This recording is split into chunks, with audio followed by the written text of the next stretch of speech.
Dr. Nerenberg's mind-body workout system. Okay, my beautiful brothers and sisters, those here, those listening on CD, and those watching on DVD, I'm once again honored to be in your presence, and I'm in awe of the power of your listening and what it brings out of me.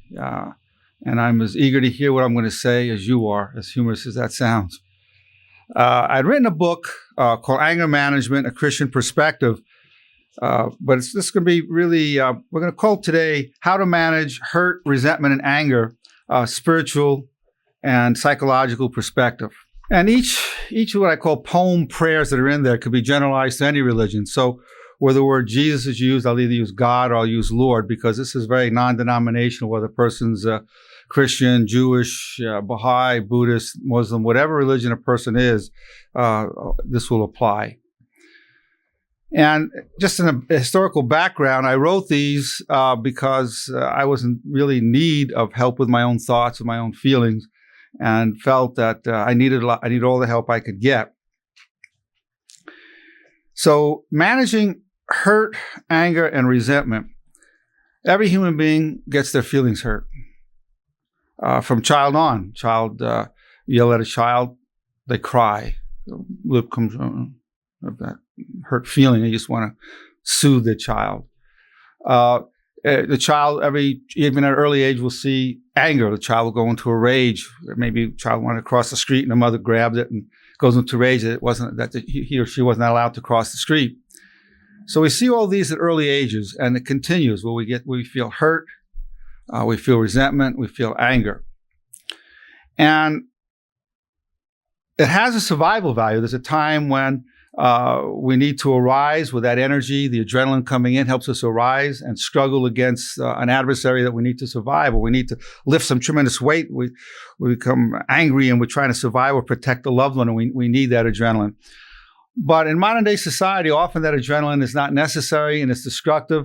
And anybody who experiences a lot of anger, it's a known fact that it contributes to cardiovascular disease, that it interferes with sleep, interferes with digestion. And so it's highly deleterious to our health, physically, spiritually, and emotionally. Now, the bottom line of dealing with any hurt or anger or resentment is forgiveness. We know that from all the great spiritual teachers throughout the history of time. Forgiveness. I forgive you. And so that'll be one of the themes in there, to the extent that we can forgive. Now, a person might say, I forgive you, and then feel hurt and go back into the anger. So what we're dealing with is how to give supremacy, dominion over our constructive thought, over our destructive thought. We're getting back to the ultimate issue. Empower your constructive thought to have dominion over your destructive thought, words, feelings, and actions.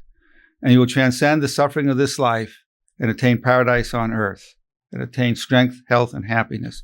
So how do we empower the constructive thought to have this dominion?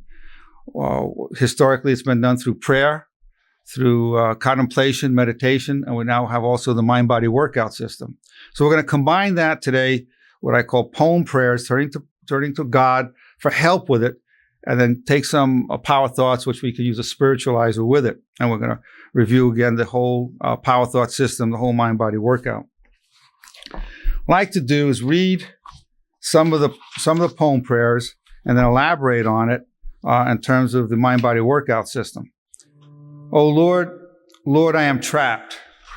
My faith is weak, my burden great, for I cannot lift the weight of my thoughts. I am crushed by my attraction to the dark side of myself. Oh Lord, please do for me what I cannot do for myself. The rock I have placed on my chest is crushing me. Please lift it. Increase my power of compassion so that I might rise above my anger and resentments and be a light unto myself and to those who seek my aid. Lord, I am consumed with my own self-importance. Help me to know more deeply that I am nothing. I am a humble servant, here for only a little while. Allow me to be a refuge for your creatures. Above all, allow me to be a comfort to my family. Our dear Lord, I am lost and so undeserving. I cry out for your help. Let's go over different parts of this. Oh Lord, I am trapped. Now, the circumstance, and I can go back to when I wrote that, I felt trapped. I was not able to overcome resentments that I had within myself. I would reason it out and go over it, and I just seemed stuck in it, and I just couldn't rise above it. This is a universal condition. So when I say I'm talking you, I, we. My faith is weak. Fortunately, if we have even a little faith, it takes us a long way, but it's weak. And my burden great, for I cannot lift the weight of my thoughts. I'm having the thoughts. We're looking at the whole dimension of the mind-body workout. I can't lift the weight of my thoughts. It's just too oppressive. I'm with it. I'm fighting with it. I have a desire to say all kinds of nasty things to this person. I feel treated so unfairly. The person said this, and it's a torment to me. But here's what I discovered about much of hurt, certainly about resentment and anger. I am crushed by my attraction to the dark side of myself. Now, this is a very important statement. It's one that many people might not even be aware of. There's an actual attraction to our negativity. It's not just, we're attracted to it. It's sort of like a variation of the statement, make my day. He's got the gun, and the guy's thinking of drawing on Clint Eastwood, I guess, was just make my day.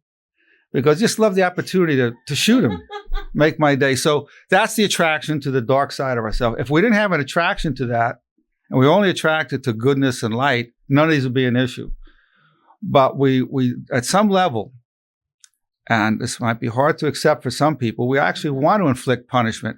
We're almost looking for a way to inflict pain as a way of feeling our own power, of a way of gaining ascendancy over somebody, as a way of just dealing with our own sense of inadequacy in the world. There is, certainly at an unconscious level, desire to just put me in a situation where I can do this to you. In the movies, you just hope the bad guy's going to push the good guy. Just push him far enough so he can finally shoot you or beat you up.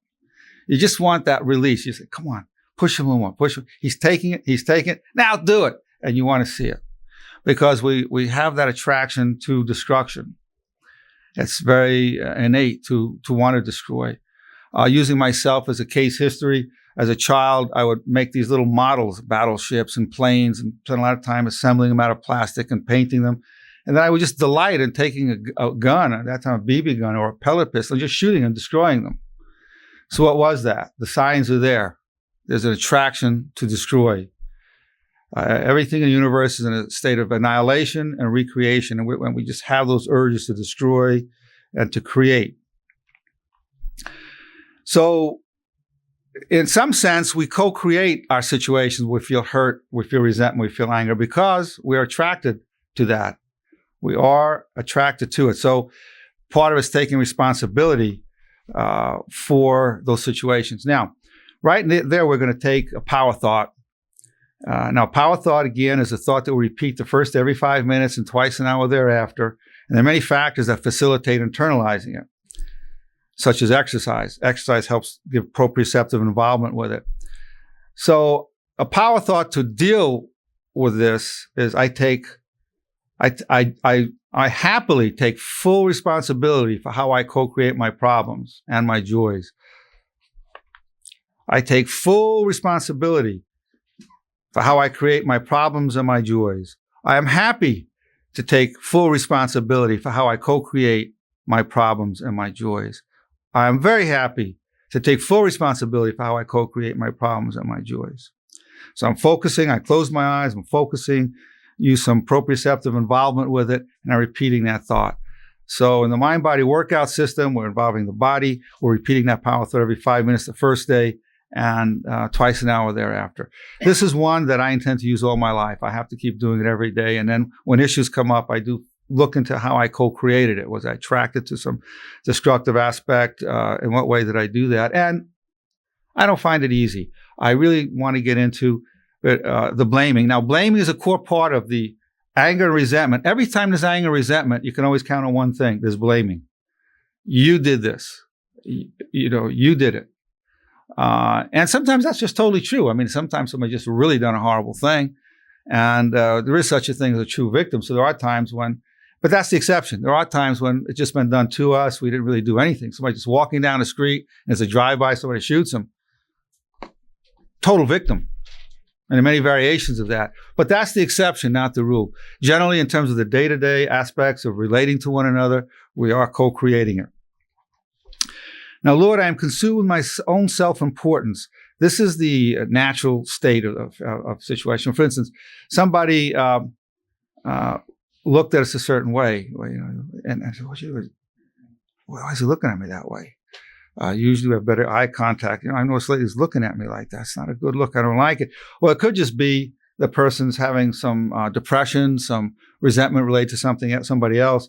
But because we have such an exaggerated sense of our own self-importance, we think it's everything in the universe is about us. We think, he's got a problem with me. Well, he might be having a million problems. He might be sick. He might be on medication. He might be in pain. Could be many aspects. But we will react. And then that person just has to say a little something that normally wouldn't bother you, but because the eye contact wasn't right, we might just overreact. Help me to know more deeply that I am nothing. Now, we're not talking about nothing in an inferiority sense, not in the sense that, I'm a nobody, I am nothing in terms of I'm just a whisper here for a moment in eternity, just a split second here. In some sense, each identity is very important and very powerful, but also the other facet of it is just a blade of grass just blowing in the wind just for a little while and extinguished. So to know that and to perceive ourselves, as all the great spiritual teachers told us, to perceive ourselves as humble servants here for only a little while. So allow me to be a refuge for your creatures. Above all, allow me to be a comfort to my family. So what we're talking about, what's being said is that we want to be able to comfort others. So part of our motivation, our constructive intention, and we talked before about the law of constructive intention, our intention should be to serve one another, to serve the highest values that we have, to serve our family, our society, and humanity in general. So in saying, our dear Lord, I am so undeserving and I cry out for your help, it's, in a way, it's like a bit of a metaphor. I'm just really, there's so much going on in the world. And my situation is just a tiny little thing. It's not, it's how much attention is it really worth? But to me, it matters right now. And so we're asking for help. We're saying, I need that help. And so a way to spiritualize taking full responsibility, when I said I happily take full responsibility for how I co-create my problems and my joys, I could also use a spiritualizer. Now, there are 20 factors that can be added to a power thought. A spiritualizer is one. Lord, please empower me to take full responsibility for how I co-create my problems and my joys. Lord, please empower me to take full responsibility for how I co-create my problems and my joys. Lord, please empower me to take full responsibility for how I co-create my problems and my joys. I like the word co-create because very rarely do I totally create it, but I can usually find, and I might even react to that if I just say I created. I say, no, I haven't totally created this. So co-create is an easy way for me in. I found the word co-create is an easy way for me in towards taking some responsibility and more honestly looking at myself. Now, again, taking responsibility doesn't mean blaming ourselves or feeling guilty or ashamed, although maybe guilt or shame could be appropriate under some conditions. Well, we want to be able to do this without self-condemnation, just as we don't want to condemn others. We want to also forgive ourselves, for how we've done this. Now, for some people, to take responsibility for co-creating a problem is very dangerous. The person can feel guilty and get really depressed. So the whole idea is then to have Lord, please empower me to take full responsibility for how I co-create my problems. And Lord, help me forgive myself. If that's an issue. For me, I don't have that issue. I'm very forgiving towards myself. But somebody who really wants to put themselves down from that and really beats themselves up, they need that second part in there. Lord, please empower me to take full responsibility for how I co-create my problem and my joys. And please help me forgive myself. So if you're a person that really beats yourself up after you can see how you've co-created an issue, you're going to need the second one. Like me, I just never had a problem beating myself up. I don't use the second one. Each one of these, again, it's a spiritual and psychological perspective. Each one of these was related to a journey. I mean, I wrote this, although I eventually wrote it down so others can benefit. Keep in mind, each one was because I was trapped in some kind of resentment, hurt, anger that lasted for some period of time. It wasn't just a short little flash. And so the way I dealt with it was to call out, and then I would articulate in words what I had done so that others can benefit from my own journey. Oh God, how long will I continue to be trapped in my self-centered, destructive ways of perceiving the actions of others? Too often I feel I am the victim who has been treated unfairly, and therefore cannot be at peace. How long will I feel betrayed? How long will I feel insulted? How long will I fear domination? How long will I feel disrespected and invalidated by deed, by word, by tone, by facial expression? I beg of you for the gift of not perceiving the negating of my reality, the insult, the domination, the disrespect, the betrayal, the unfairness. Please allow me to truly feel the fear, the hurt, the vulnerability, the feelings of being overwhelmed in the other. I trust I can have compassion, and yet I do not have to allow myself to be taken advantage of. If this gift is not given to me, I will be eternally consumed by my fears, my insecurities, my fearfulness. Please give me this gift of compassion for those who insult me, hurt me, disrespect me, betray me, ignore me, and treat me unfairly. Without your mercy, I will forever be a prisoner within the dark dungeon of myself, filled with fear and anger. Lord, please save me from myself. Again, the theme of being trapped in a prison. We can be more prisoners out on the outside than a prisoner is even behind bars. It was trapped walking around in a cave, in the dungeon of our own psyches, just walking around hurt and resentful and playing certain thoughts over and over again. These thoughts often take the form of blaming the other and repeating over in our own minds. You did this, you said that. We see the expression. You gloated. You said that to me. You think you're better than me. You did this, and I'm going to try to get you this way. I'm going to get you that way. To the extent we're running those universal inner conversations, I've spent enough of my time in there. Then we know we're feeling hurt, we're feeling resentful, we're feeling angry. So it's a self-centered, we're perceiving from a self-centered, destructive way because we're asking God, we're asking ourselves to try to understand what the person who inflicts pain is in pain. We do unto others as we do unto ourselves. If we're ourselves stirring around in pain and resentment, we're going to put the venom into another person. So whenever you're hurt by somebody, you can be sure, unless it's a misunderstanding, most likely that person was hurt. So the only escape is to then understand that other person, to forgive, to have compassion. Once we have that, when the reactive mind is not just going against them. You're seeing it from their point of view, and you feel compassion that they're going through this. Now, the different forms of it, how long will I feel betrayed? That's one of the worst ones that keep us. This person betrayed my trust. Well, a person betrayed our trust. How I feel insulted. This person insulted me. They said this, or made it worse. They insulted me in front of all these people. How long will I fear domination? This person dominates me. Every time I'm around that person, I can't even be myself. They dominate me. How long will I feel disrespected and invalidated? This person shows me no respect, invalidates my reality. Not just by what they say, by deed, by word, by tone, by facial expression. Many of us, and myself included, are very sensitive to those tones of voice. Not what you said, how you said it, the facial expression, the whole thing. So then I beg of you for the gift of not perceiving the negating of my reality, the insult, the domination, the disrespect, the betrayal, the unfairness. To perceive it is a terrible affliction. I see it. Now I'm stuck. You did this to me. All right. Now you're stuck. You saw the darn thing. It didn't go by you. You're stuck. So now where do you go? You might want to inflict something back, and sometimes that could be a good thing. But a lot of times that just starts a warfare. You send it back, and that person now feels you did it to them, and it goes back and forth. And do you want a warfare with that person? Do you want this escalating? Well, you might say, okay, I'll take it on, but usually you don't. Usually we don't want to do that.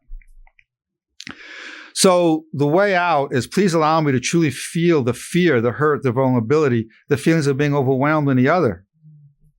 So the extent that we see this person, I know he just had a bad day at work. I know his wife just gave him a hard time. I know he's been sick. He's got diabetes, he's got mood swings. I forgive you. It makes it easier to forgive. Now, just to take it a step further, this is a humorous statement. It's a lot easier to forgive a corpse. If the guy died, believe me, you won't have any more resentment. The guy's dead. You don't even want to speak badly about him anymore. Say, he was a good guy. If he died right then, so he was a good guy. Sometimes he talks some junk, but he was a good guy. So we want to be able to bring that before the person's a corpse, because the time will come soon enough that we're all a corpse, whether it's 100 years from now, it's soon enough. But an important part to all this, and this is very important, I trust I can have that compassion, and yet I do not have to allow myself to be taken advantage of. I draw the line here. You cross it. I'm going to forgive you. I'm going to have compassion, but I'm going to do something to negate the damage you're doing, whether it's whatever I have to do, whether I have to say something to you, whether I have to take you to court, or whatever I have to do. This isn't going to go on, because when you're doing that, it's not only bad for me, but you know what? It's not even good for you to get away with that. So I'm doing it emotionally for me, but at least at an intellectual level, I have to help protect you against yourself.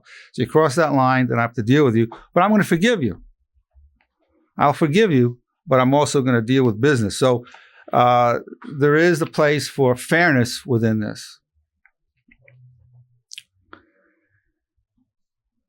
So we're looking to have that compassion. Now, there's a power thought I've been using lately related to this, which has been extremely helpful. And it's an offshoot of one that Kent and I talked about a while back that came out of a Buddhist approach. And it goes like this. I go far, far beyond my reactive mind and deep, deep into compassion and love. I go far, far beyond my reactive mind and go deep, deep into compassion and love. I go far, far beyond my reactive mind and deep, deep into compassion and love. I would have to say it's been the equivalent of miracles using that.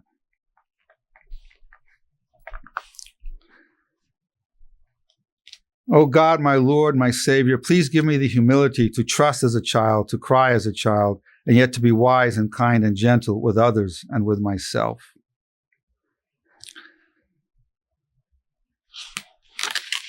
Trust is a choice. A person might feel betrayed, but it might be a small issue. We can choose to trust again, but we might be more cautious in certain areas. For example, if somebody hurts your feeling, you might say, "No, I can't trust this person with my feelings."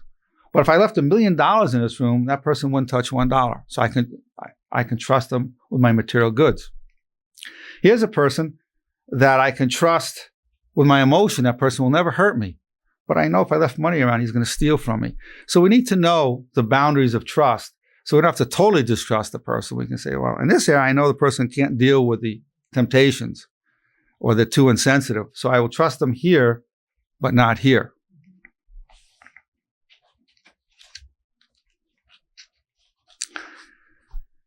Oh my God, once again I am reduced to collapsing in my powerlessness over myself. And once again I've resisted coming to you.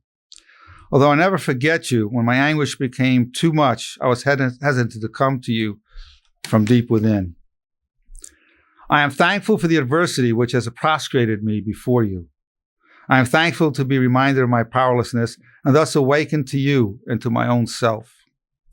I have been drowning in a sea of self-created, self-centered turmoil, submerged in thoughts of painful darkness, unable to maintain a resting place upon the mountaintop of perspective and peace. I am confronted by my old enemy of desiring to hurt another, who has been an impetus for my anxieties. I co-create my problems, but refuse to face myself and take responsibility, even though I am given brief glimpses of what I have really done. Oh God, I beg for the humility to admit my imperfections and to clearly see how I cause harm. If I am not given this gift, I will die in the hellish darkness of blaming others for my victimization. Lord, please do not leave me to my own devices, for I am an infant who cannot walk upright in the true world of reality. My beloved Lord, please give me the sight to truly see, and thus the ability to speak only of my own imperfections and to not build cases in my thoughts against others. I beg of you for this mercy so that I might compassionately correct myself and walk humbly before you and before others. I am desperate, Lord. I am, without your grace, powerless to do this. Only you can save me from myself. You alone are the Almighty, the All-Powerful, the All-Merciful. Let's go over each part of that. So we're saying, once again, reduced to collapsing my powerlessness over myself. I'm going to tell you something that I found in one survey that's universal. Every human being wants to breathe. Every human being, without exception, wants more control of the direction of their thoughts. Ask anybody. Would you like to have more control of the direction of your thoughts? They'll go, yes. Nobody's going to say, no, I don't want more control of the direction of my thoughts. So that is saying, at that time, that there's some degree of powerlessness. I want that. I don't have it. Of course, the mind-body workout system is part of gaining control over that direction of our thoughts. And there is, in most of us, a resistance to coming to God. And as we know, there are, as they say, there are no atheists in foxholes, so there might be a resistance in civilian life to turning. Well, when people are close to death or death is nearby, we tend to move forward, say, oh, Lord, please help me. So we each have a certain hesitance or resistance. Now, here's one. I am thankful for the adversity which has prostrated me before you.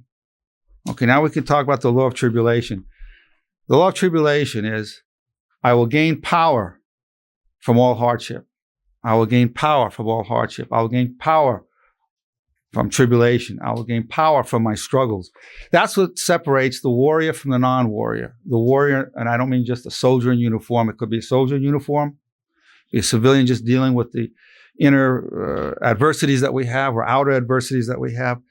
Rather than just suffering within it, we say, I will gain power. I will draw power from this. And every human being knows that's true. They look in hindsight and they say, you know what, I went through that, but it made me a better person, made me a stronger person. So the law of tribulation says, right while in the tribulation, I will gain power from this. So I am thankful for the adversity which has prostrated me before you. This is an extension of the law of tribulation, because one thing the tribulation does, it will tend to bring us to God. The words of any scripture ring so much more loudly within us when we're in tribulation, when we're in adversity. Things are going well, it may not sparkle as much. But when we're desperate and we turn to that scripture being Christian, Jewish, Buddhist, doesn't matter, Baha'i, Islam, doesn't matter, it gets very alive. So there again is the power, part of the power drawn from the adversity. So I am thankful for the adversity which has prostrated me before you. It's a statement, I'm gaining power from tribulation. Again, we have the power thought, I will gain power from tribulation. I will gain power from tribulation. Lord, thank you for the power I gain from tribulation. Lord, thank you for the power I gain from tribulation.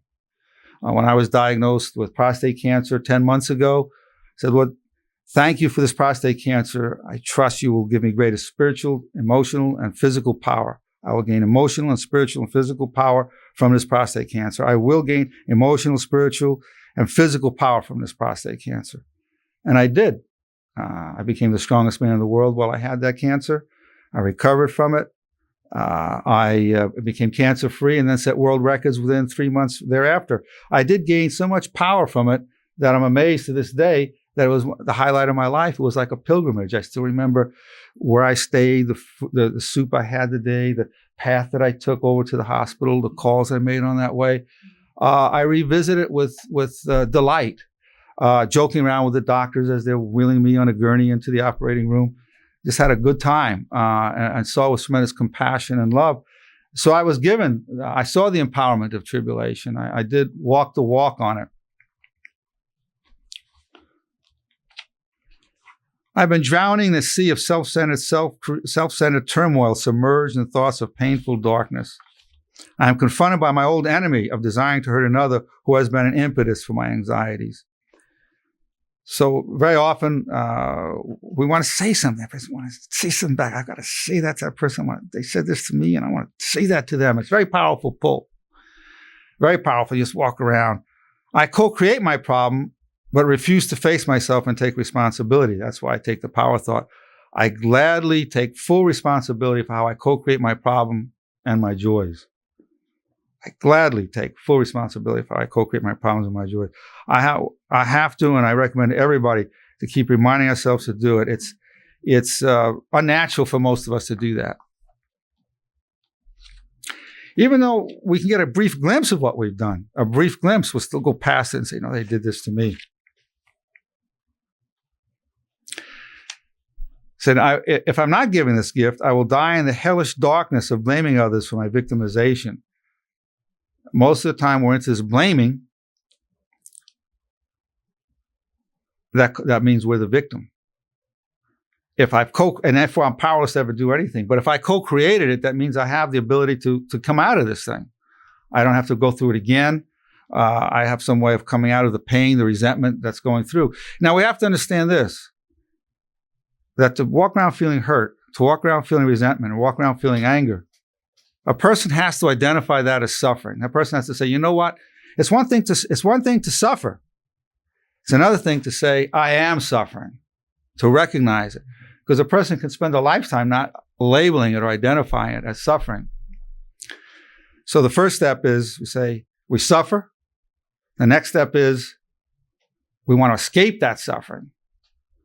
The next is, especially those who are being trained in this whole approach, I am suffering. So saying I am suffering. Then we go to the law of tribulation. I will gain power from this suffering. And then we feel courage, we feel dignity, we feel hope, because I will gain power from this. And the metaphor I use, I face the inner fire dragon, I pull out its tongue, and I devour it. It's the warrior mentality that we all need to carry with us to deal with the face-to-face aspects. I face the inner fire dragon, I pull out its tongue, and I devour it. It's the process of gaining power from the tribulation and to not feel intimidated by these thoughts and these feelings, to rise above it. The law of tribulation is part of that. Forgiveness is part of that.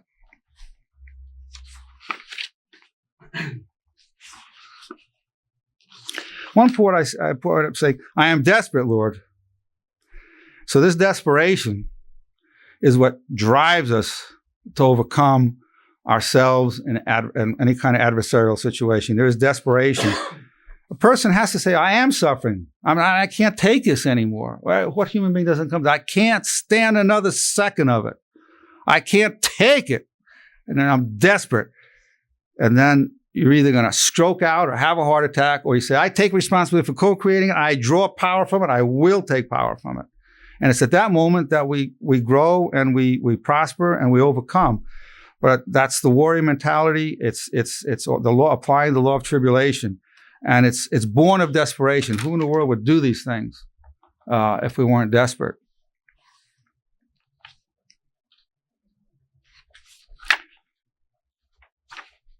Oh, my beloved Lord, I am convinced of how deeply and utterly I am failing. I cannot keep perspective. I am too ungrateful for all the blessings given to me, including life itself.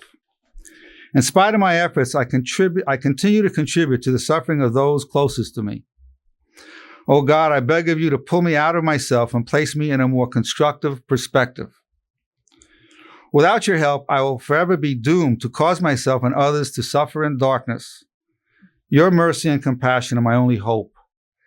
Thank you for leading me to you. I am a child who trusts in you, my loving Father. Now, every human being in this room, watching this, myself, listening to this, suffer from lack of gratitude for the enormous love and beauty that surrounds us every second. Because if we were there, we'd be so elated, so transcendent to everything. But we tend to lose that. We're fogged by other considerations. But any person that walks around in a state of gratitude for the enormous blessings that are there every second, to be able to see, to be able to move. Unfortunately, the human condition is this. We don't appreciate what we have till we lose it, or we're in prospect of losing it. Lose it when we're about to lose something, or we've lost it, we say, oh my God, what I lost. So there's a veil between us and reality. Whatever negative things are going on, it doesn't compare. It's not even a drop compared to the enormous beauty, the enormous love, the enormous bountifulness of this universe. It's not even a drop in comparison. And yet we all are consumed by a speck of dust where there's an ocean of light and power that we're in. So then it becomes, how do we do this? I cannot keep perspective. That is a loss of perspective. We're all in a state of overreacting. It's a universal situation. Overreacting, which means we're not appreciating the tremendous bounty and love and beauty and abundance in our lives. It's universal. It's a universal failing.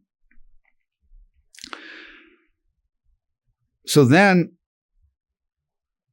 the power thought, I'm grateful. I'm so grateful. I'm just thankful to be alive. I'm grateful. I'm so grateful. I'm just thankful to be alive. I'm grateful. I'm so grateful. I'm thankful just to be alive. So I'm getting proprioceptive involvement. I'm focusing my eyes closed. I'm grateful. I'm so grateful. I'm grateful just to be alive. So grateful. I'm amplifying it. I'm grateful. I'm extremely grateful. I'm extremely grateful just to be alive. So all of us would benefit for repeating all day long, every day, all the days of our lives. I'm grateful. I'm so grateful. The power of the word to guide our own consciousness, to guide our attention, we know that. We know that the word can guide our thought.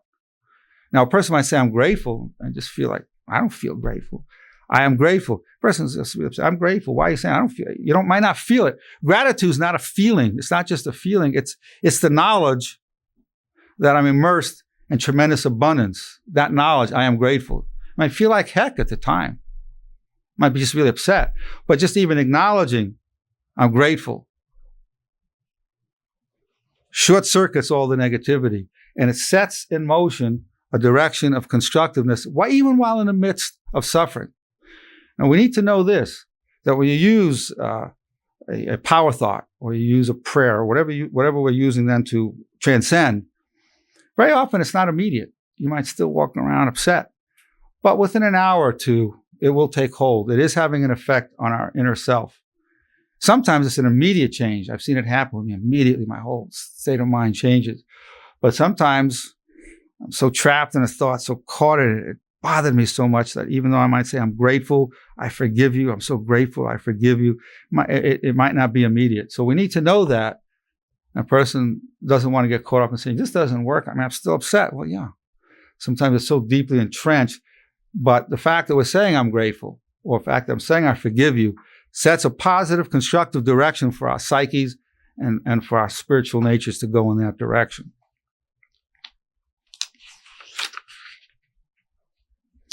Now, in spite of my efforts, I continue to contribute to the suffering of those closest to me. Anybody, say to a friend of mine, he'd been through a few marriages and he's looking to get remarried. And I said to him, you know for certain within 5 years, whoever you marry is going to be miserable, right? He said, yeah. So, well, and it's not because he's necessarily a bad guy. He's actually one of the best human beings I know. One of the best human beings I know. And yet, to be involved with him, and to be honest with you, I said, whoever we're married to within 5 years is going to be miserable. So I put myself in there because that intensity, that depth, when you're getting that intense and that deep, the person, there will be, not saying that he caused it or I caused it, it just seems part and parcel for deep relationships. Now, back in the day, a couple hundred years ago, there was a role, man had his role, woman their role. They didn't interact that much over many issues. And so I think maybe they didn't cross the line as much. But these days, we want more oneness, more romanticism. We want deeper communication, more than we ever have. And with that's going to come a big price. So it's a good thing, but it's a difficult thing. So I said to him, George, whoever you're with is going to be miserable. I said, yeah, I know. So maybe you want to explore some other options to marriage,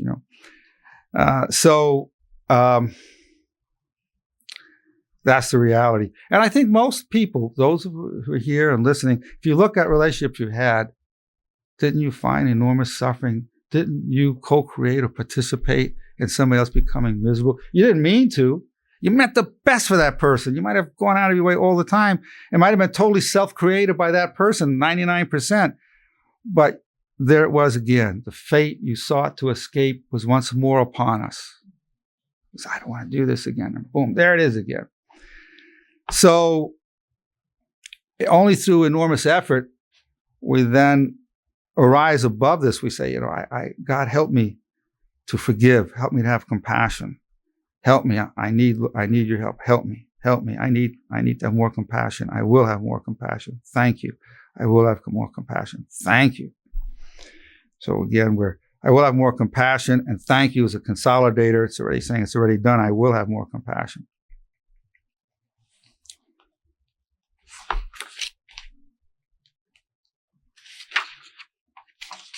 Over and over, I destroy myself. I truly want to punish people for my feeling wronged by them. Yet I know other perspectives of the situation which do not cause me the pain of desiring revenge. But these healthier, more constructive and compassionate perspectives do not come as naturally. I seek help from you, our precious Lord. Please help me take responsibility for how I co-create the difficulty. I seek compassion for myself and for the other, and I resolve to deal kindly and firmly with the problem. We know there's a more constructive perspective, so I will always seek a constructive perspective. I will always seek more constructive perspective. Now, once a person starts this, it lays the groundwork for an ocean of positivity to open up. I've seen it happen in myself. One constructive thought will lead to other constructive perspectives. The opposite is also true. As we get negative, it leads to an ocean of negativity.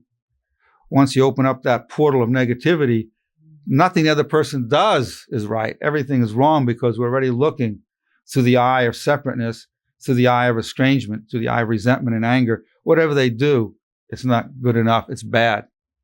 But then the other side of it, once we feel that love, that compassion, that forgiveness, then that person becomes beautiful before our eyes. They become a person struggling, as I do, against myself in an attempt to do the right thing for myself and somebody else. So the person doesn't become less than me. I've done the same. I've done as wrong as you've done, and I know what it's like, and I feel compassion for you. Please help me take responsibility for how I co-create the difficulty. The theme that comes through here is the desire to punish. You said this, I'm going to get you this way. You did this, I'm going to get you that way. So that theme continues to go through much of what I'm talking about here. The little nest with eggs is safe in the tree. Winds pour through the branches, a leaf falls. Have I made myself who I am? Is there reason to be proud? I am not more than any other. I beg for the privilege to truly prostrate myself before my Lord and before the reality of every person. Only then can it be said I deeply respect all others. Only then will I be free. The winds are quiet now, the egg opens, and the little one looks around in awe.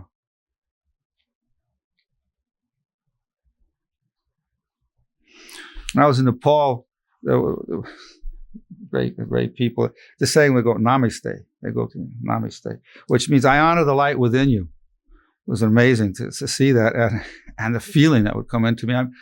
I said to my son, we're walking in Nepal, and a soldier standing there at the embassy with a machine gun. I said, what? And he said I felt a little intimidated. I said, no, son, watch this. And I went up to the soldier. I went, Namaste. Guy lit with a smile through his whole being. He goes, Namaste. So here he was, a soldier carrying a submachine gun, lighting up and hearing, I honor the light within you. It was amazing, the power of that, and to have that respect for the light that's in each of our fellow brothers and sisters.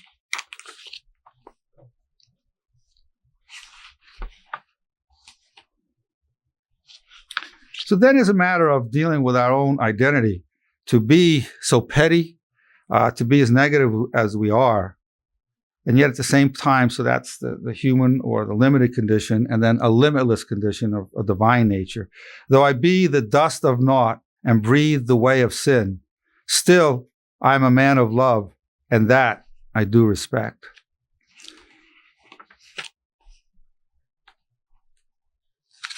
Here's a very common situation in wanting to talk to another person. I am nervous because there are many difficult things I want to say to another. I fear I will forget some. I fear it won't be received the way I want. I fear we will become ugly, but I will do it and trust it will go well. I fear things will then soon return again to what they were, but I will do it and trust we will go well. Often in terms of trying to clear the air, sometimes we have a power thought, a prayer, a meditation, a contemplation, but sometimes you just need to sit down with somebody and say, hey, let's talk. Sometimes you cannot beat it. There's those times when you got to sit down and talk, and then it's going to matter of how well you're entrenched in your power thought. Because if you're not entrenched into a very powerful, constructive perspective, that sitting down and talk can make it 1,000 times worse. 1,000 times worse. So you have to be entrenched in a profound commitment to a constructive conversation. And the conversation might go something like, instead of saying, hey, we have to talk, I want you to know I can't stand you. I just want to get that off my chest. That's an honest conversation, but it's not going to build a bridge. It's going to keep a warfare going. On the other hand, if a person says something to the effect, when you said what you did, I felt humiliated. And if you can find it in your heart to apologize, I'd be so grateful if you can do that. If you can't, I understand. In the meantime, I apologize to you that I can't even get this thing off my mind. Now, that's a very different kind of conversation. But if you're not committed to do that, it's gonna get worse. But there is a time, I don't care how much power thoughts you do, how much praying you do, there are times when you really have to sit down with somebody and talk, or write them. You can write them, phone them, email, whatever, but there's gonna be a time in many situations where that's the only way to lift it. Now, but again, the preparation for that conversation is affected by our power thoughts and our prayers. Now, here's a very common situation that we all go through. A harsh word, the perception of a promise broken, a feeling of being abandoned or betrayed destroys, for some period of time, the feelings of closeness and connection, of love and trust. It can happen suddenly, no matter how close the two people are, no matter how long they know each other. Then the question becomes, will they be close again? Will they trust each other once more? And if so, how long will it take? When trust is forgotten, it is easier to enter episodes of negative insanity, repeating to ourselves and others all the bad the other has done to us, repeating to ourselves all the hurtful things we feel we want to say and do. Then the question becomes, will we really say and do those things? Or will we remember our love and rise above ourselves? Universal situation. Close. Two people are very close. Harsh word. Somebody feels betrayed. A promise is broken. Trust is then broken for that moment. Can you get back past that? That's the question. Of course, it will depend on how serious the issue was. Some things, it can be done. Some issues like infidelity, much harder or impossible. Most issues, I would say, it can be worked out. Most issues. It's not one of the core hurts, fundamental betrayals. I would say most issues. If two people say to me, we love each other, we have a family together, there's been no infidelity,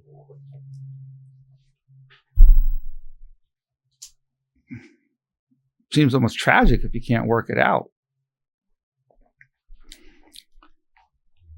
Then often the power thought that's necessary in many relationships, I will put your needs before my own. I'll put your perspective before my perspective. I'll put your vulnerability before my vulnerability. I'll put your reality before my reality. I will put you before myself. I will put your perspective before my perspective. I'll put your needs before my needs. I'll put your vulnerability before my vulnerability. I will put your reality before my reality. That power thought will mend 90% or more of the issues that go on. People are often afraid of that. They're afraid, gee, if I give that person to walk all over me. No. You're not going to let them walk all over you. But once you see from their point of view, understand their reality, what led them to this, then you can transcend it. You can get past it. And don't worry, you'll never totally succeed at it. It's just a direction that you want to go in, because even to get a glimpse to see through their eyes by making them the priority, by putting their reality before your reality, their perspective before your perspective, that change, just the desire for that, just wishing for that. When we wish for that type of constructiveness, that wish in itself is a profound prayer, whether the person's an atheist or a believer. That in itself is the most profound prayer itself, the wish itself. There's an old Persian proverb. It goes like this: make no search for water, but find thirst, and water from the very ground will burst. Make no search for water, but find thirst, and water from the very ground will burst. So once you have that desire for these noble characteristics, it'll gush out, it will come. The desire itself will cause it to come out of ourselves, like a powerful fountain just arising, the desire itself. And the more strongly we desire this, the more powerful our constructive intention, it will come. The forgiveness will come. The putting the other person before ourselves will come. The compassion, it will come. Guaranteed. Absolutely will come. The more strongly you desire it, the more it will arise within ourselves, each and every one of us. Now I'm going to address another universal condition. When feeling angry, anger is real, and love does not seem to exist. When anger at someone you are committed to passes, love is likely there. Therefore, can it be love is more real than anger? Do we not hope this is true? Is not love the context and anger but a short burst within it? Is not love as the sun always there and anger but as a passing cloud? Every person knows that situation. I love you so much, I would die for you. And later on, I can't stand her. I can't take this person. And then it all looks like the love was an illusion, whereas in reality, the love was much more profound reality, much more real than the passing anger. I'm going to go to the end because it's one that's a way of life that, and I wrote one of the great torments of my life. So I'm going to end with this one. How many times have I gone so far away that I could not find myself? Or was it I found only a stranger who knew not of love, but did remember it? Why, I say to him, have you appeared in my place? Here it is so cold and dark. We remember love, but cannot touch its light right now. Let me wait in the shadows for our Lord to appear so that his love may save us. But we are not ready, for we are covered in the death of ourselves. Here we do not see another, but only the offenses done to us. We know compassion is the only key to open the dungeon of ourselves. But we cling to the memory of the wrongs done to us, which is death, and each count seals the coffin ever tighter. There is a power, a miracle, which could deliver us. It is holy and can only be found in the dance of ancient awakening. O Lord, let me forget myself and be consumed in you. Through my tears, I beg forgiveness for having been consumed in myself. Let my tears of compassion raise me to the timeless freedom, escaping the prison of blaming others. O my divine tears of freedom, wash away the wrongs of all I see that is done against me. I forgive, now and forever, all who speak or do against me. Within this eternal pledge is my protection against myself. For it is my own perception of the wrongdoings done to me that separate me from myself. I pray that my tears of compassion wash away all memory of injustices against me. I ask to only see the suffering which led to their destructive actions. Please allow me the privilege to see the pain which causes others to strike. Even though I'll take practical actions to protect myself, I will comfort the oppressed who aspire to oppress me, as a loving mother caresses her weeping child. I carve this resolution at the tablet of my heart, with my every breath a reminder of this covenant. O Spirit of truth, all my days are yours to command. I will no longer hide behind the veils of separateness and victimization. For within their dark perimeters lie the evil of myself and the reason I become lost. Let me say to all I meet, please allow me the privilege of serving you. Allow me to be a comfort and bring you peace. You need never fear me, for I do not judge you, nor do I take offense. You have brought me yourself, and for that I am grateful. I trust you struggle, as I do, to manifest the goodness enshrined within your being. I believe in you and in your greatness. I ask this in the name of our Lord. This prayer, this poem that came upon me, that was inspired within me, released me from more suffering than I could tell you. I have forgotten it so many times and keep rediscovering parts of it as my life continues. I keep rediscovering it and new power thoughts. So these understandings, these awakenings, don't last eternally within ourselves unless we make a commitment to somehow enshrine it in a thought that we can carry all day long. And for me, the thought was, I go far, far beyond my reactive mind and deeper into compassion and love. So again, I thank you for everybody being here, for those of you watching, for those of you listening, for the tremendous inspiration you brought me in bringing out the deepest part of my inner being.